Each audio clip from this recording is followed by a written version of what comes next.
You know, we obviously love the trophy. It's all of our favourite trophy in sport. To see it in real life, it's just the most beautiful trophy. Really special. Yeah, as Daphne was as a person as well.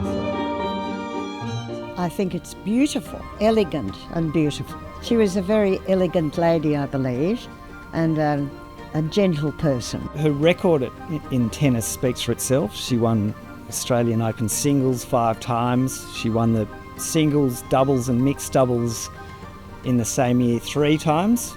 She brought Australian tennis onto the world stage. Like, she was one of the first Australian players to be able to compete with the other players from overseas.